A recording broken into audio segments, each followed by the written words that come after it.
semua, perkenalkan nama saya Marza Al-Zahra. Saya NIM 240210302029. Jadi di sini saya ingin membahas tentang Perhimpunan Indonesia. Sebelum ingin mengetahui tentang Perhimpunan Indonesia, kita akan tahu nih setelah mempelajari materi ini itu bisa ngapain. Jadi tentang materi ini siswa itu diharapkan bisa dan mampu untuk menggunakan sumber-sumber sejarah secara kritis, dinamika pergerakan kebangsaan Indonesia pada masa penjajahan Belanda. Tujuannya agar dapat direfleksikan dalam kehidupan masa kini dan masa depan.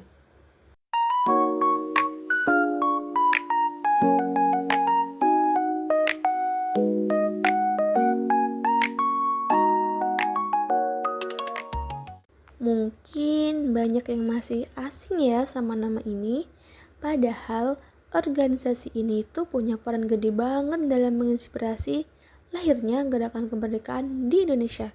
Yuk kita lihat bareng-bareng ceritanya.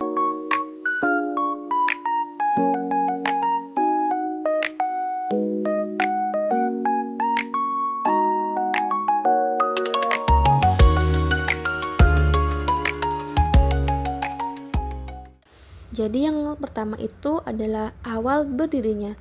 Jadi gini ceritanya, tahun 1908, sekelompok mahasiswa Indonesia yang lagi kuliah di Belanda ngerasa mereka butuh wadah buat ngumpul dan saling bantu. Mereka akhirnya bikin organisasi namanya Indisch Vereniging.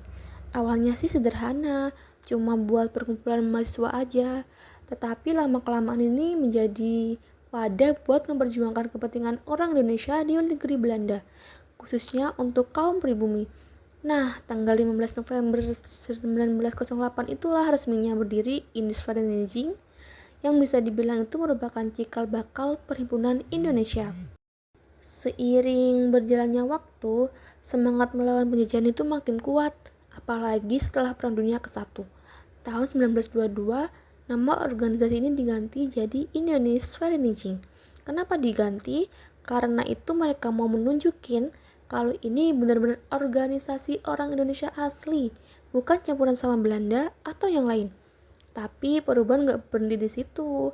Tahun 1925, di bawah kepemimpinan Dr. Sukiman Wirjosandojo, organisasi ini resmi pakai nama Perhimpunan Indonesia.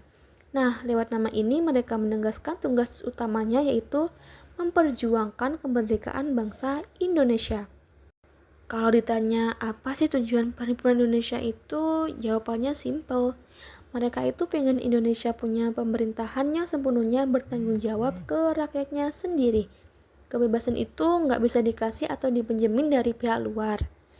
Kebebasan itu cuma bisa diraih dengan perjuangan bangsa Indonesia sendiri. Dan syarat utamanya adalah persatuan. Buat nyampein gagasan itu, PI itu nerbitin majalah bernama Hindia Putra sejak 1916. Lalu pada tahun 1924, majalah itu ganti nama jadi Indonesia Merdeka. Nama majalahnya aja udah nunjukin cita-cita besarnya kan. PI itu nggak cuma ngomong doang, mereka itu juga aktif banget. Tahun 1923, mereka itu keluar dari organisasi mahasiswa campuran karena mereka itu udah beda pandangan. Terus, mereka juga nerbitin buku Hindenburg 1908 sampai 1923. Isinya itu mengenai kritik tajam ke penjajahan Belanda. Buku ini tuh bikin geger banget waktu itu. Kehadiran tokoh-tokoh seperti Ahmad Subarjo dan Muhammad Hatta itu juga bikin PI makin kuat. Mereka itu bukan hanya cuma pintar, tapi juga punya visi yang jauh ke depan tentang kemerdekaan Indonesia. Yang keren dari PI itu, mereka itu nggak cuma fokus di Belanda aja, tapi juga main di level internasional. Mereka itu gabung dengan organisasi anti-imperialisme, ikut kongres di Paris dan Berlin, bahkan menjalin hubungan dengan gerakan dari Asia dan Afrika. Di Kongres Internasional tahun 1926 di Paris, Muhammad Hatta itu dengan lantang menuntut kemerdekaan Indonesia. Bayangin aja, suara kemerdekaan Indonesia itu udah sampai go internasional sejak saat itu. Karena aktivitas PI yang sangat makin berani itu jelas bikin Belanda sangat curiga. Sampai akhirnya pada 10 Juni 1927, 4 tokoh PI yaitu antara lain ada Hatta, Najir Pamuntak, Abdul Majid Djoko Diningrat, dan Ali Saturami Jojo ditangkap dengan tujuan ngasutin pemberontakan. Mereka itu ditahan beberapa bulan, tapi akhirnya dibebasin tahun 1928 karena kan nggak terbukti bersalah. Penangkapan itu justru bikin makin nama PI itu dikenal luas baik Eropa maupun di Indonesia.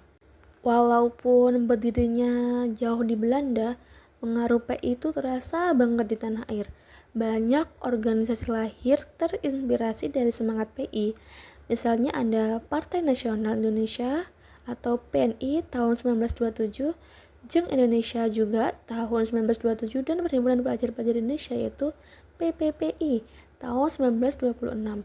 Organisasi-organisasi inilah yang nantinya ikut memperkuat pergerakan nasional.